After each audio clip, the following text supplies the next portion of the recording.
Before we begin, we want to acknowledge that some stories and discussions in this episode of Radiant Resilience may touch on sensitive and potentially triggering topics.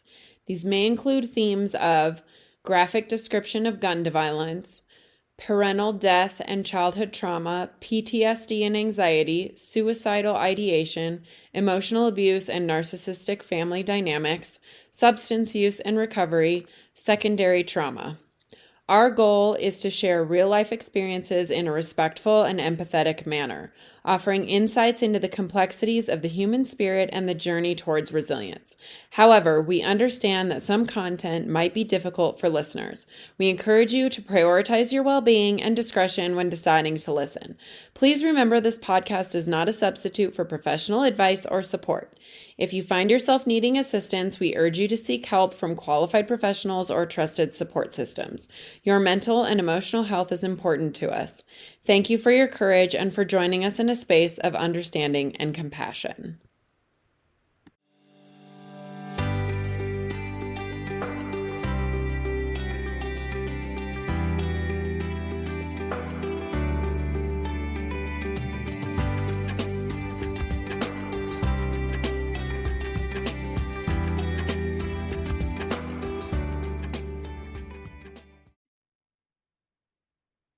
Welcome back, everyone, to Radiant Resilience. I am very excited for this conversation today. I think it's going to be very interesting, and I've been told a wild ride. Welcome to the show, Susan Snow. Thank you so much for being here. Thank you for having me. Appreciate it. Yeah, I'm really excited to chat with you. She is also in Denver with me. I just learned that. I'm really excited to have another Colorado person on here. I feel like I get a ton of people on the East Coast. I don't know what it is about the East Coast and podcasts, but they all want to be on my podcast.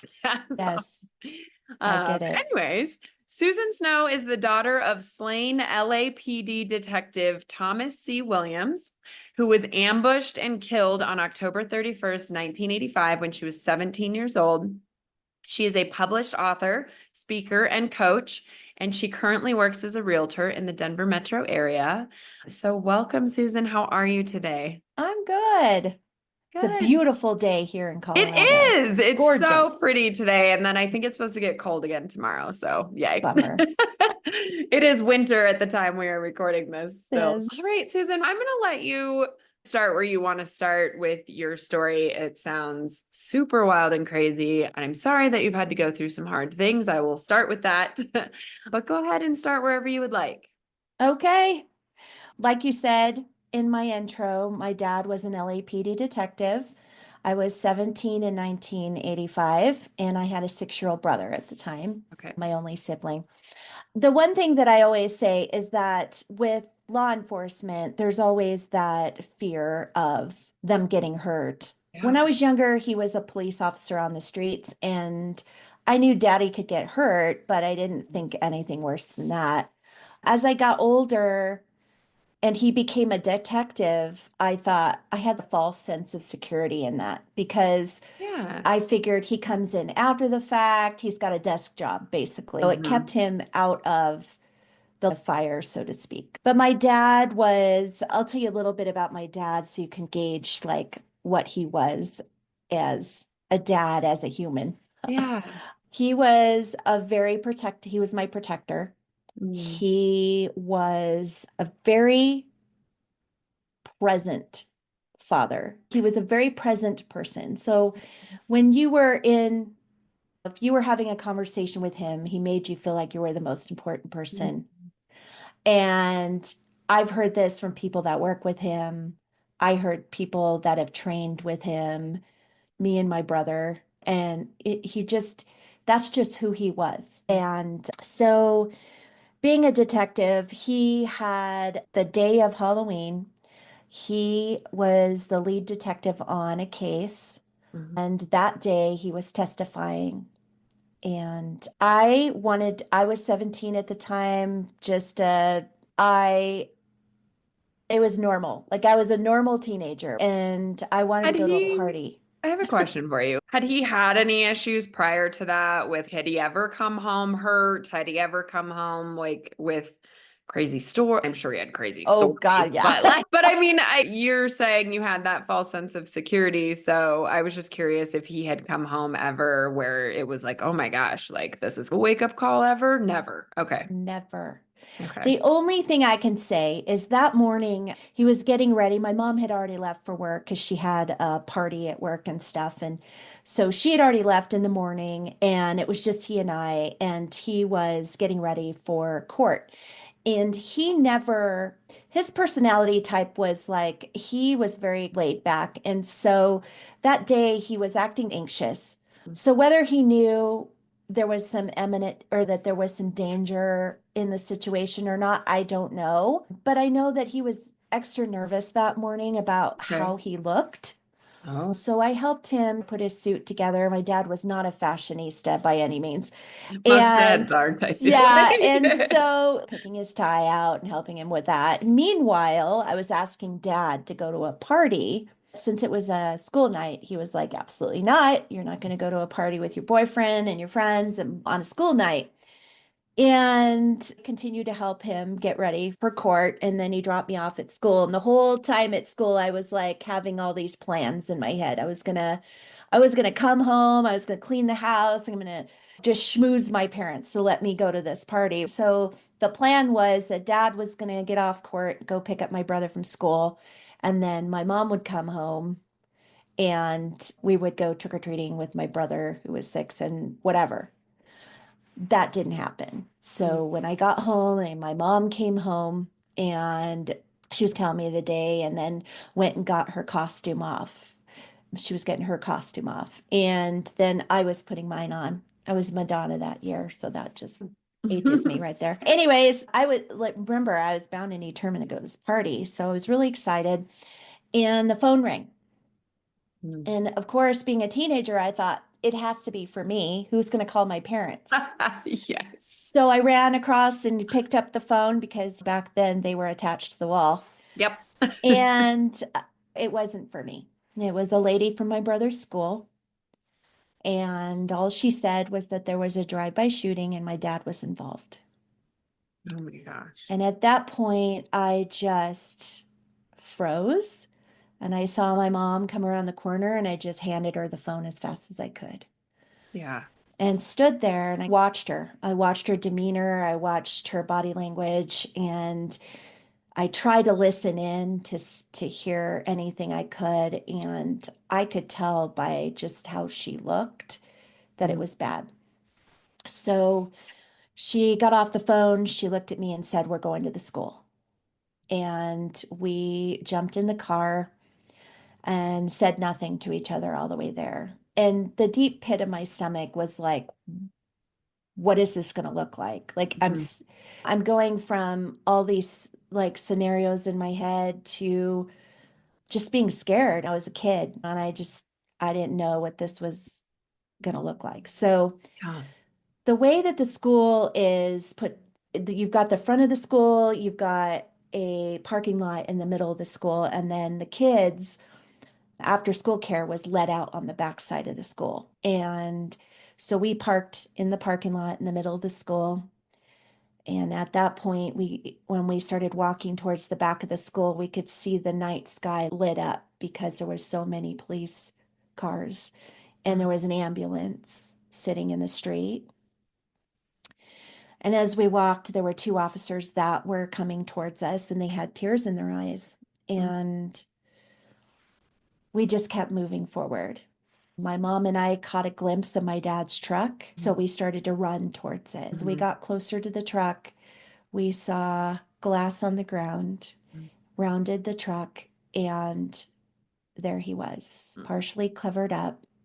They covered him up where he fell. My brother, he survived. My dad had saved his life by telling him to duck down in the truck. Oh, wow. But at the time, I didn't know where he was. And at the time, I watched my mom drop to her knees and scream. And I stood there, and all I could do was hyper focus on that ambulance and thinking to myself, why isn't anyone helping him? Yeah. It wasn't, I was not comprehending what I was seeing. And it was so surreal. And so soon after, two officers grabbed us and escorted us into the school. And we went into an office, and I sat down immediately. And my mom got taken away by some detectives, obviously, to talk to her. And as I was sitting there, I was just trying to comprehend what was happening. And again, I just kept thinking of that ambulance. And it wasn't until I heard two ladies who worked at this school talking. And the one lady said to the other that my dad was deceased. Mm, And that's when my world cracked. mm, And I literally just wanted to get out of that chair and run as mm, far away from the scene as I could get. But my legs felt like cement. Like my mm, body, my state of mind and my body, I could not move. And I was in such a state of shock and such a state of, oh my God, what am I going to do? And wanting to, my mom wasn't there. I didn't know where my brother was. I didn't know if he was hurt. No one was telling me anything. And my mom came back and she said, I'm sending you with a neighbor. okay.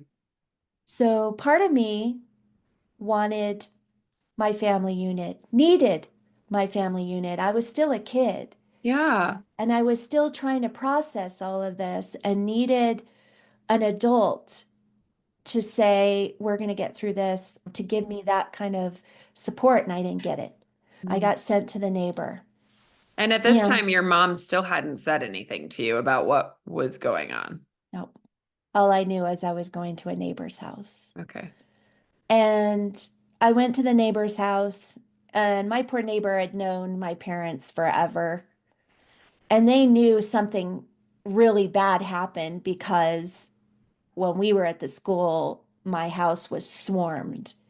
So there was police cars everywhere, helicopters over. Unbeknownst to us, we were a target. Oh, It was bigger than what we even were comprehend. Like it was way bigger than we even knew. now that you say that, it makes perfect sense. But my brain wasn't even going there as you're telling me the story. Like, of course, if they targeted your dad, they could easily target the family too. Yes. Yeah.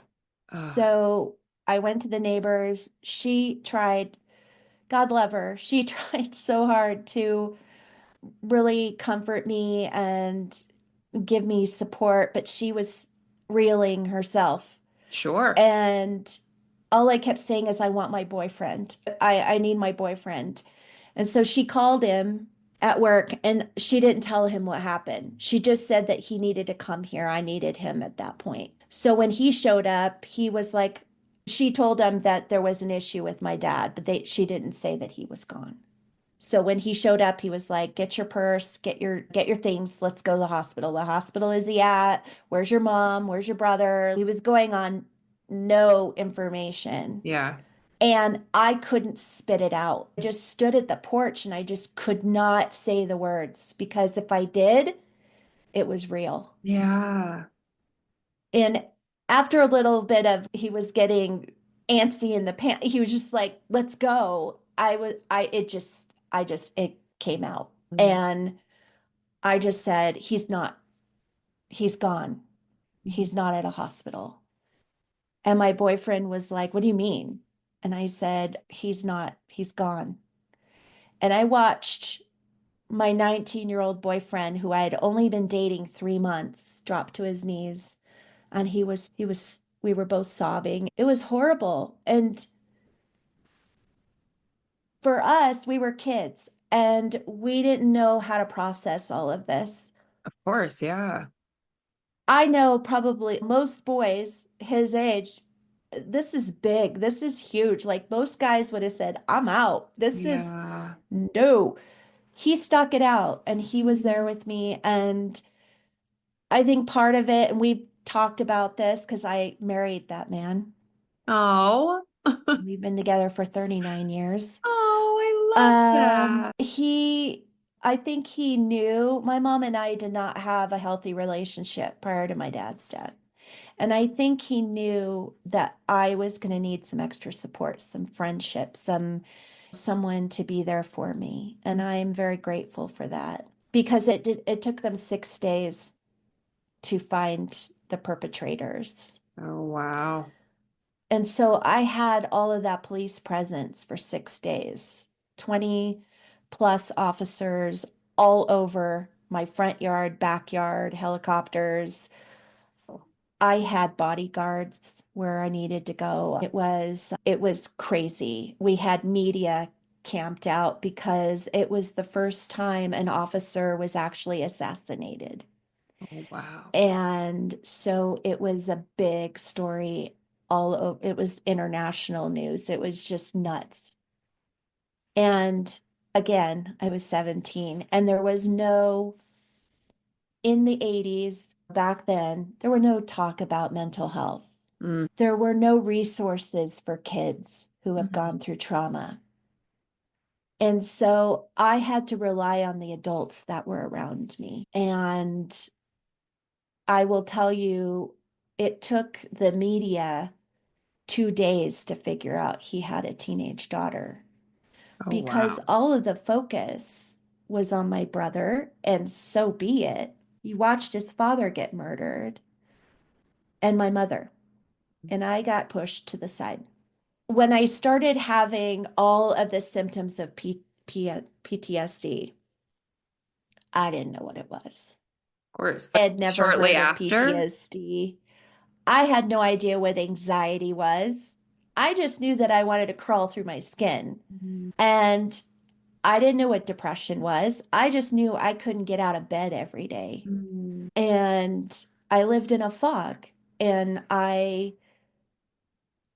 every day, I wanted to be with my dad. I didn't know how that would work. I didn't know about suicidal ideation. I just had that feeling. Oh, I just had that feeling. I wanted to be with my dad. And the anxiety of my security system is gone, my protector is gone. yeah. Everything that I knew was gone. And now I was struggling with how am I going to have a relationship with my mother without him there because he was the voice of reason. So there was a lot of different things going on. About a month after the funeral and everything, LAPD came to my mom, the advocates, the victim advocates came to my mom and said, LAPD wants to send you to therapy, all three of you. And so my mom said, you're going to therapy. And I didn't know what therapy was. In fact, back then, I just thought if you went to a therapist, you were crazy. Like Oh, you were right. nuts, right? You were Yeah. on your way to the funny farm. But I was also in the state of mind of if you pushed me in a direction, that's the direction I would go Yeah. because I didn't know how to advocate for myself. Yeah. So I just did what I was supposed to do. And so I said, okay, I'll go to therapy. I don't know what that means. Did And anybody at any point sit you down and tell you exactly what happened?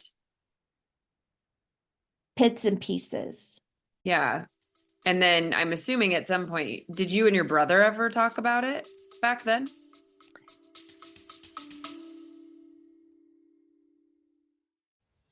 Hi, friend, and welcome to this episode of Radiant Resilience. We are always looking for new guests on the podcast. I want to highlight you if you have a story of resilience that inspires others. Everyone has a story, and I believe that sharing yours can help others feel less alone. Are you ready to share your journey and inspire others? I want to hear from you. Every story has the power to impact lives and foster a supportive community. If you have a tale of overcoming adversity, personal growth, or a unique perspective on life's challenges, I would love to have you as a guest on the podcast. To become a guest, please email us directly at radiantresiliencepodcast@gmail.com or click the link in the show notes to become a guest. Join us in spreading hope, strength, and inspiration one story at a time. Be brave and share your story so others feel less alone. I hope to see you soon.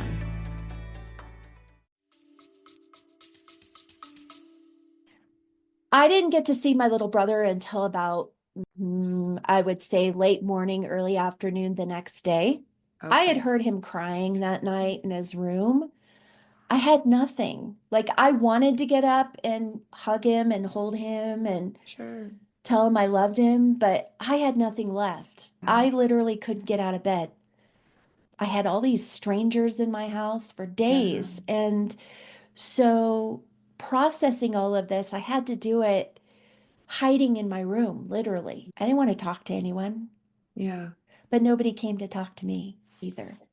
I know. I think Um, it's so interesting that it was like even you're riding in the car with your mom to the scene, then they put you in a room by yourself, then you're sent to the neighbors, and all you gathered was that your dad was dead, and then but nobody's telling you what's going on, what's happening, what has happened. And maybe they were trying to protect you at that point, but you were 17 years old too, so you were yeah, an didn't adult. do me any favors for sure. But at the same time, I think a lot of that was my mom's control. Mm, She didn't always make the right decisions, but here's the one thing I could say. That night was so chaotic. yeah. Okay.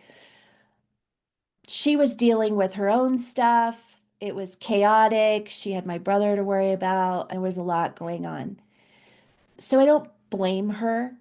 And I don't blame her for coping with her grief and her trauma in Sure. the way that she did. Yeah. My mom, it's taken me many years to figure out that my mom has a narcissistic personality. And so she was reacting in the way that she only knows how to. Sure. Yeah. It had consequences, though. Yeah. And so when I went to this therapist, I have to tell you, I know now, being a coach myself and going through all of the things that I've gone through with my own healing, he was not trauma informed, nor was he trauma competent. Mm, And I think he was really intimidated by the situation to the point where he kept our sessions very shallow. mm, And he never asked me how that night affected me. And I tell people that, and they go, "What?" Yes, because if he had asked me that question, it would have opened up this whole can of worms. And he mm. was not ready for that. So I mean, like you said, that was in the 80s. Like it was definitely mental health was very different. And I bet you there were nowhere near the amount of trauma specialist no, counselors that we there, have now. And you didn't get to choose that person. The no, police department just said, we're sending you to therapy. Here's the person, make the yes, phone call. yes. It was always about my relationship with my mom, my brother, my Mm, boyfriend in school. And every week that I saw this man for an entire year, I would say, "Oh my gosh, today's the day he's going to help me feel better. Today's the day." I was not at an age where I could verbalize everything that was going on. Plus, I was terrified to say anything because I thought they thought I was crazy and they'd lock me oh, up. You know what I mean? It's just like oh, it was all based out of fear and not being able to verbalize what all I was dealing with. yeah. So after a year, he looked at me and he said, "Susan, you're a well-rounded young lady. You're going to be fine for the rest of your life. And I don't need to see you anymore." Oh, And I came out of there thinking, "Oh my God, I'm done. I'm cooked. I'm crazy. I've broken. oh, Like, not even a professional can help me. I'm going oh. to have to deal with all of these things, Mm, the anxiety, the depression, the suicidal ideation, all these things by myself. I'm going to have to figure it out. mm. I'm just going to have to live with this. This is what I'm going to be living with for the rest of my life." That was my mindset. So what I ended up doing is I took on my emotional mask. And I talk about this a lot because a lot of people do this. The adults would come to me and say, "Oh my gosh, you are so strong. you're so strong, you're so brave, you're so this, you're so that. So that was my mask. My life could be turning upside down, and I would put that mask on and put nothing outward. Nobody knew anything about what was going on with me. I just had a conversation with a friend the other day about people saying, "You're so strong, you're so strong, you're so strong." And I've seen these memes and stuff on Instagram, but it's you didn't have any other choice. Okay, great. Like I understand people mean when they say that, but you literally had no other choice. You had to still get through every day. You had to it's just such an interesting thing to say to somebody when they're in the depths of despair and Right. they're like, "Oh my God, you're so strong." I don't know. I think it's Well, and I really think people look at children as they bounce back, they're resilient. right. But what they need to understand is that all of the experiences we go through as children define as we get older, those things come up and smack us in the face because Yeah. that is a part of your programming. Yeah. And so it creates a mentality.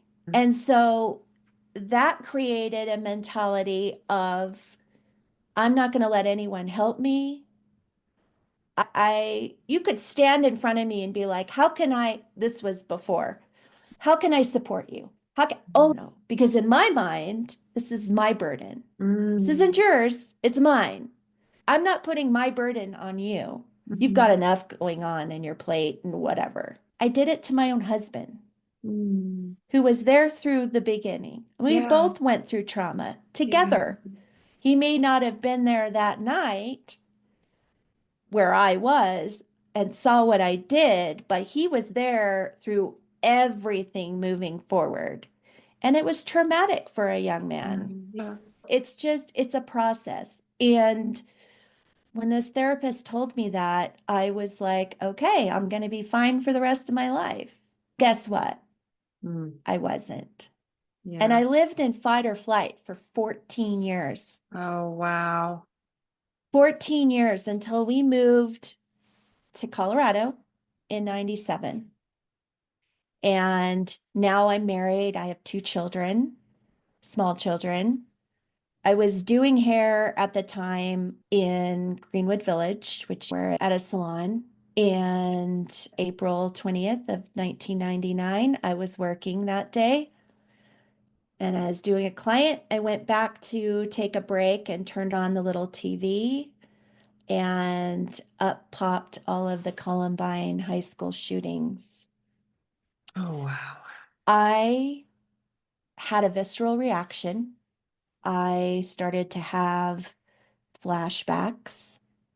I saw the police officers, the ambulances, the lights, the kids that were around my same age. It was at a school.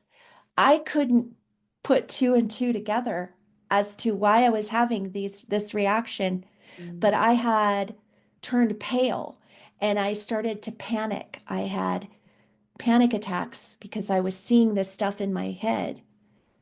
And my coworker didn't know my story, so she had no idea what was going on. And she was like, "What is happening to you?" I said, "I don't know. I don't know."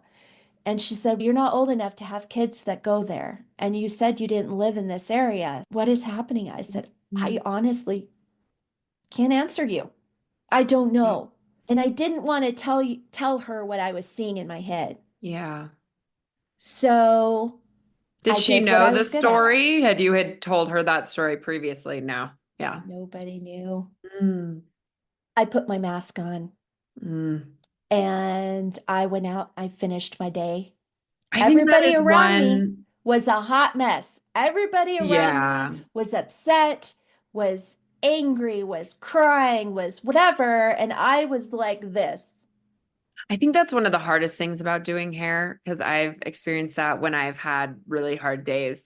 You have to go in and you have to still give those clients that your full attention and experience, and you have to put a smile on your face. And not all clients, some you get really close with and you Yeah. can cry to and whatever. Yeah. But if that's something you weren't talking about prior to that either, and nobody knew about it, then So you did what you've been doing for 14 years and went out and put on a Yeah, relatively happy face because it was Columbine and that was terrible. yeah, But you suppressed all of your own.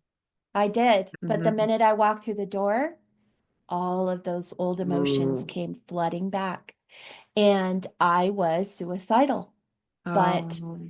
I had a fight in my head because now I'm a mom. Mm, And even though I wanted this pain to just go away, and I was in such a dark place and I was spiraling, I still was like, I can't leave my kids. And it was a really bad place to be. My husband, being the smart man that he is, met me at a door a couple days later and he said, "You have two choices. You either go get help mm. today, or I'm taking you and putting you in a hospital." Oh, wow. And I said, okay. I put up the white flag Mm, and I went to a physician, and that physician put me on antidepressants because that's what they do. And then he handed me a card and he said, "I want you to make an appointment with this therapist." And I literally laughed in his face. And I said, "I tried this 14 years ago and it didn't do anything for me. What yeah. makes you think that this person is going to help me?" And he said, "You have no choice." Mm, So I said, "All right, I'll go." And I made an appointment and sat down with this woman, therapist. And within the first 3 minutes, I knew it was different. mm, She specialized in PTSD, severe trauma. I She asked me right away, what is it that I was going through? What triggered it? So I told her, I told her everything that I went through at 17 and what I was currently dealing with. And she looked me in the face and she said, "Susan, everything you've gone through since you were 17 is normal mm, because you have PTSD. And what you need to understand about PTSD is that it's not something that goes away, it's something you learn to manage." oh, And in that, I describe it as the sky opened up and rainbows shot out because I finally had answers mm, to what was going on with me. And I finally knew that I had someone, because even telling her my story was being vulnerable. yeah. And there was no judgment. So I felt safe. And I knew that having her background and the way that we were talking to each other, I knew that this woman was going to be able to guide me in my healing. And I had hope. And that was the most important thing for me, to know that I wasn't, one, I wasn't alone. Yes. And two, I wasn't crazy. Mm, I wasn't broken. And how many times do you hear that? Oh, that person's broken. They're temporary broken, but it doesn't mean they can't be healed. yeah. So she knew she had 14 years of living in fight or flight. Yeah. I didn't know what to do with myself. And that was the first thing I said to her is, "I'm not sleeping." I had sleep deprivation, and sleep deprivation exacerbates depression Mm, a lot. And so she said, we really need to dive in and tackle that first." okay. And I said, "Okay." She said, "What we're going to do is we're going to tackle each thing that happens to you. I'm going to teach you a modality. I'm going to with the non-sleeping." She asked me, "What happens?" I said, "I lay down, I close my eyes, and I see that night, and I feel all the feelings, and then I go to a dark place, and I can't get out of that dark place. So then it terrifies me to shut my eyes, and therefore I don't sleep." Oh, wow. And she said, "Okay, here's what you're going to do. You're going to start journaling." Mm, And I was like, "Journaling?" And she goes, "Yeah, there's different ways you can journal. You can write it, you can draw it or paint it. You can use music, whatever it is that you love to do, you can utilize that in your journaling. Now it's podcasts. Ah. So I thought she was crazy, but I went with it. And I said, I write. I like to write. I used to write poetry when I was young and that kind of thing. So I was like, okay, I'm going to write. So she said, okay, great. I'm going to grab a pad of paper and keep it by your bed. And I want you to do this every night before you go to sleep and Mm. tell me what happens. And she gave me a prompt. And so the first night, I wrote everything that was swirling around in this head of mine, just everything, all on paper. And it was easier for me to fall asleep. And then by the second night and the third night, I was sleeping like a baby. And Oh. I didn't want to admit it to her, but the next week when I went to go see her, she was like, okay, what happened? And I was like, oh, it worked. Ah. I was so skeptical because that is just, to me, it was like, whoa. But I saw the power in it and anyone can do it, which I think is just amazing. It's a modality that anyone can use at any time in their lives. And as we started to move towards the anxiety part, that's when she was introducing me to EFT, which is the tapping and breathing techniques. And I did breath work and I did box breathing and I did things like that to calm my nervous system and bring my state back into calmness. And like I said, we attacked each thing with a modality. And she didn't want to throw me into the big things like EMT, EMDR, and those kind of things. And it's even evolved even more than that, right? So now they're using psychedelics and all kinds of Mhm. stuff. She knew like baby steps. So that's what I teach people is you need to find the modality that works for you. And I think it's really important to getting back to the differences between the first therapist and the second therapist. And this is a lesson that I learned, and this is what I teach is that this is your healing. Mm. And it is important for you to be able to be vulnerable with your therapist enough to do the work that you need to do. Because if you don't and you hold back, the real healing isn't going to happen. Yeah. And if you don't heal, it can lead to other things. So I've talked to people about sobriety and finding sobriety and the fact that if you don't deal with the reasons behind the drinking and the drugging and the whatever you're doing, the self-sabotaging type behaviors, it's going to be a lot harder to get to the sobriety. Yeah. And the other side of that is since the book came out, since I started speaking to people and coaching people, what I realized was that there's so many people that have gone through trauma that don't realize they've gone through Mm. trauma because maybe it was a childhood trauma that was so normal. It was like a normal environment around them that they think everybody's family was like that. Mm. And so they don't see that as trauma, Interesting. Yeah.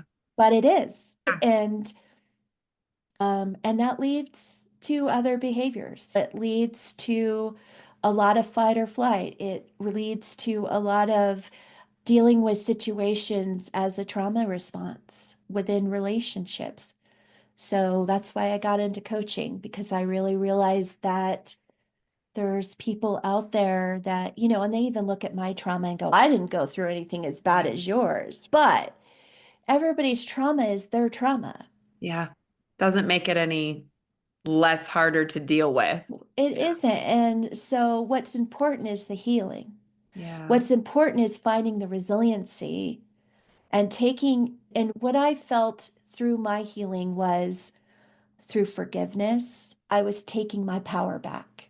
Mm. And Forgiveness is a huge. lot of people think that there's such a myth around it that you're letting them off the hook. No, I'm not. What I'm saying is I'm taking my power back and I'm telling you, you can't hurt me anymore. Mm. This situation, this thing that happened to me can't hurt me anymore because I am not going to allow it. Yeah. I'm going to heal from this, and it has nothing to do with you. This is all me. And so all of the work that I had to do, the most work that I did was writing that book. And Mm. it took me 4.5 years Oh, wow. because and I started it at 50 years old. I drew a line in the sand and I said, today's the day. One, there had been a lot of people throughout the years that have told my story in their head Mm. or had opinions of who I should be Ah. based on what happened. And I got to the point where I was like, no, this is time. I need to tell people my story. And when I decided that, I knew I was going to have to be really vulnerable in it. And I was going to have to be authentic as I could. Mhm. And there was a lot of fear in that Yeah. because for a lot of different reasons. One, my relationship with my mother was still hanging by a thread. Okay. And I knew that in telling my truth, it may destroy what was left, Ooh. or it could open a conversation. Mm. There's things I talk about in my book about my husband and I's situation and what we've gone through as a couple. And there was fear in that destroying that. Yeah. And there was safety fears of me being out there again Yeah. because there were multiple, this was a planned out assassination of my dad. There were multiple people Mm. involved. Three of them were convicted, six of them were tried. They had nine in the beginning, six were tried, three were convicted. And two of those that were convicted were still in prison. Mm. One of them was released in 2017, Mm. which is when I thought, okay, my book is coming. I have more healing to do through that. And then, yeah, then at 50, I said, that's it. I'm doing this. But anytime my fear came up, what I ended up doing is I found the purpose. I found my purpose as to, I asked myself, what is the purpose of writing this book? Who is this for besides yourself? And I realized there's so many people out there that needed to hear my message, Mm. that needed to see that they can get to the resiliency side of whatever it is they went through. Mhm. And there were faceless people out there, and I needed to continue. And I could, my intention was to heal not only my loved ones, but law enforcement that still holds so much pain and anger around my dad's death. So I thought about all those people and I just bulldozed through that fear every single time. And that's my tagline, bulldoze your fear, Mhm. because you can do it, but you got to find your purpose. Yeah. And once you do, that gives you the strength to keep moving forward. But having to relive and sit in all of those emotions and all of those states of mind at the time and was not easy. It was not an easy road. And that's why it took me 4.5 years. But it's done really well and it's helped people in ways that I couldn't even wrap my head around. Mm. And it was important. I feel like when we heal from traumas, it's not an obligation, but I feel like it's our purpose. We're given certain things in our lives to learn from. And a lot of good came out of a horrible situation. Yeah. But it's up to us that have gone through it, walked through it, trudged through it, to help others, to lift them up, to make them feel like there's hope and Yeah. that they're not alone. Mm. And there are people out there that are willing to come alongside you and help you and guide you. Yeah. And so that's my message. And that's the importance of my message is just I went through this horrific situation, but and there are so many people out there that go through all kinds of terrible things. But as human beings, we are resilient. Mm. We are. And we just have to find it. Yeah. But we can't do it by ourselves. We need others to lift us up, to guide us, to come alongside us and allow us to feel when I coach or even when I'm talking to people who are going through loss, grief, it's okay to sit in that. It's okay. It's also okay to have joy. It can be simultaneous, and Yeah. that's okay. It's not disrespectful to your loved one, to Yeah. your loss. And I tell people when they're grieving, that's their way of loving their loved ones. Mm. And they feel that. Yeah. They're out there, they're Yeah. with you. I feel my dad all the time. In fact, when I was writing my book, I felt like he was kicking me in the butt the whole entire time. You keep going, girl. Keep going. Tell our story. Keep going. There was no fail. There was no, I can't do this. And believe me, when I first had my book go through with the editor, I had zero idea of how to write a book in the first place. Zero. Yeah. And I had been out of school for so long, like I forgot English. I forgot punctuation and Yeah, sure. all the things, proper spelling of certain things. And she was fantastic because she not only was an editor, but she was also coaching me through the entire thing. But when I first got my manuscript back, it hurt. It was like worse than that paper you got back in school with the big red pen Oh, on it, so much stuff in it. like Yeah. pages and pages of that. You're like, okay, I'm basically rewriting this whole thing. Pretty much, yes. And so Um, but it was all a process that I knew at the end I was going to, it was going to be something that I'm proud of, not only for me to be able to successfully publish it, but to know that I walked that journey and this time I had the tools that I was given so that when those emotions came up and I had to sit in them for a while, I knew how to pull myself out of it. yeah. What is your relationship like with your brother now? He and I are very close. Oh, good. We weren't for years. Yeah. There's a pretty big age gap there too, so There that. was, Mm. and he really struggled. And Sure. as a young man, he got into some trouble. There was some addiction issues. My mom as well. She was a drinker, and that only exacerbated the abuse, Mm. unfortunately. So my brother and I both dealt with that. Yeah. And when I was 18, I moved out. I Yeah. had to. And I Yeah. left him at 8 years old. So we both have had different journeys, but the same. And about 7 years ago, we started healing our relationship, like really diving in and having conversations that brought us closer for sure.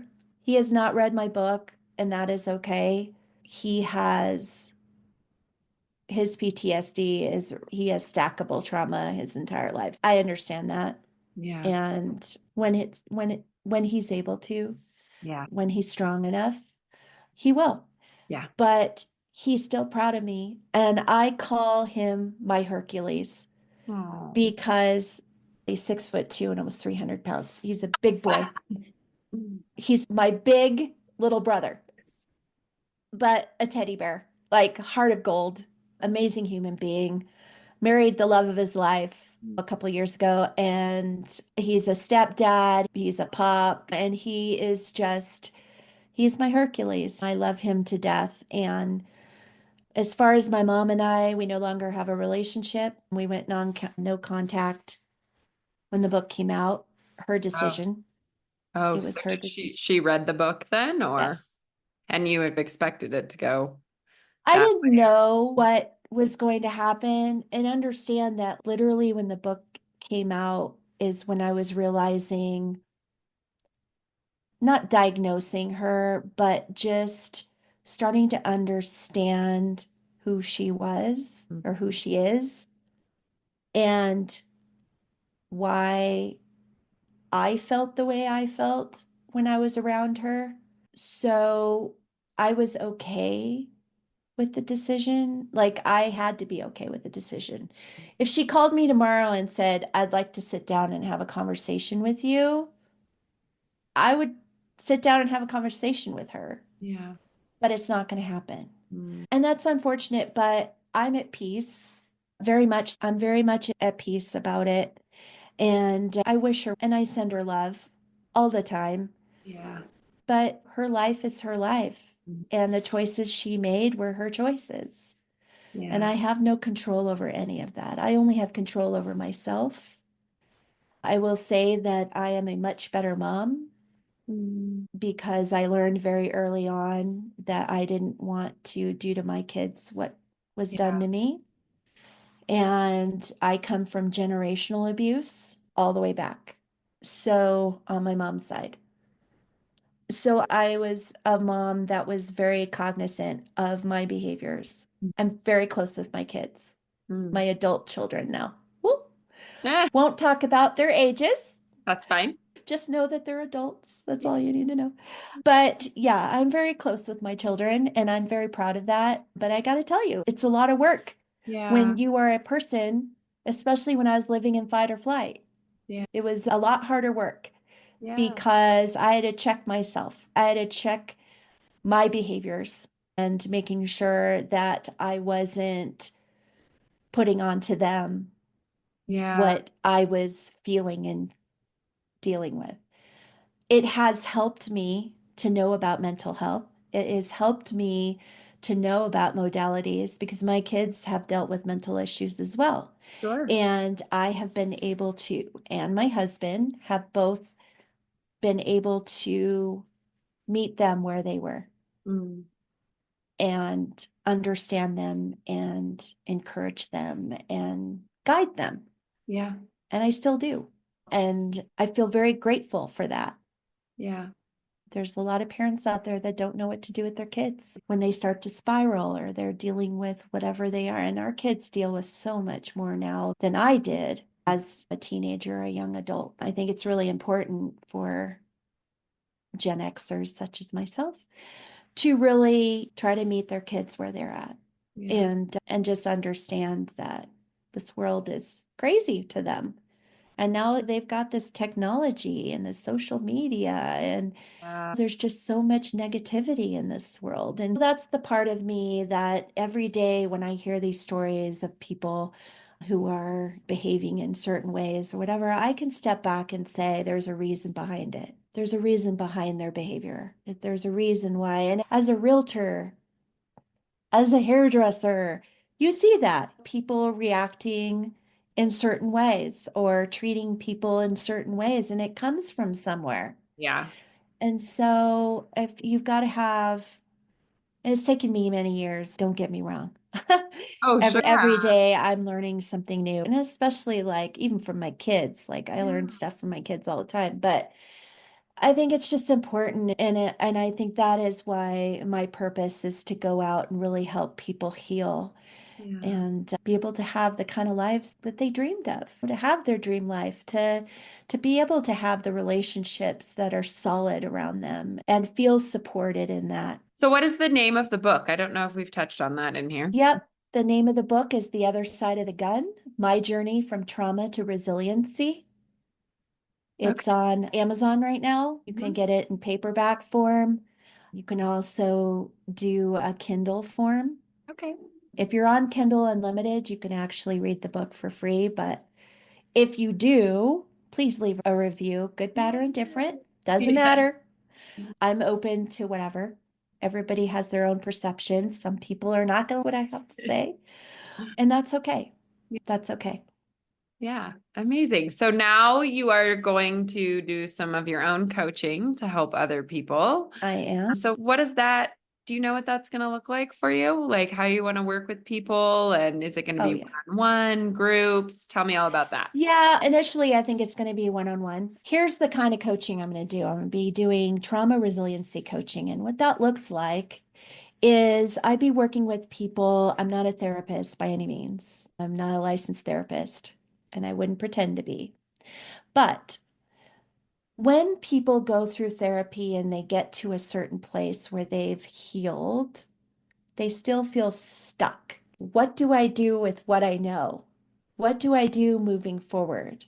How is this going to affect my relationships, my businesses, my job title, whatever, right? And so that's where I step in and I help to move you forward. Find ways to utilize what you know in your own healing into whatever it is that whatever your purpose is, whatever your goals are, Yeah. right? If you want to start a business, because even though you've done the healing, there's still negative self-talk. There's still insecurities about things. It's a Like never-ending journey, it's a really. never-ending journey. And so for a coach is someone who literally helps you to find and put like a roadmap to where you are, meeting you where you are to where you want to go. So that's the type of coaching I'm going to be doing. And since I've been there, I've walked the walk and everything. I'm very confident when I give people a safe space to be vulnerable, Yeah. bottom line. And that is what's the most important thing to me Mhm. is that you trust me in helping you in guiding you in the right direction. And I've always, and you know this, like my husband's joke is we're armchair therapists as hairdressers. Yes. We've heard everything. Yep. And so coaching has always, in some form or fashion, been in my world. Yeah. This time, it is an absolute passion for me. I feel like all the steps that I've taken in my life from being an armchair therapist as a hairdresser to being in real estate and coaching agents to what I'm doing now, it's stepping stones of where I want to go. And my spirit animal is Mel Robinson. She didn't start out as a coach or a speaker or whatever. Yeah. And look where she is now. And that's my aspiration. That's my aspiration. I intend on getting on stages in Mhm. front of thousands of people because if I can help one person in that audience, I've done my job. If I've saved one life in that audience, I've done my job. And that's what I was put on earth to do. And I feel very strongly that this is above me. Yeah. I'm a vessel. I'm just a vessel. And I've been given this to help others. Yeah. So where can people find you to work with you? You can find me at my website, Okay. actually. We'll link all that in the show notes. Yeah. So it's pretty easy. It's susansnowspeaks.com. Love So that. whether you're listening and you think that I might be a good fit for a speaking to your company or whatever, I do have keynote talks. I've spoken internationally. Yeah, if you want to do that, or if you're interested in the coaching, there's a way that you can contact me. If you even have questions, like I'm an ear, let's just put it that way. Yeah. I'm a big ear. And if you just have questions or you don't know where to start, or maybe you started, but you just don't feel like you're getting what you're supposed to get out of it, Yeah. contact me. And I have no problem having that conversation. Yeah. I Yeah. love that. What parting words do you have for my listeners after all of that? You had some real good nuggets in all of that. What kind of final parting words do you want to share with anyone listening that might be struggling as well? Healing is scary, and that's normal. When you are feeling uncomfortable, just know that you're healing. Healing is stepping out of your comfort zone. Yeah. So if you're feeling uncomfortable, if you're feeling it's not easy, it's scary, and I'm not going to candy coat it. Yeah. I'm going to be honest. However, having the freedom from the pain that's holding you back is priceless. And the number one person that you should make priority is yourself.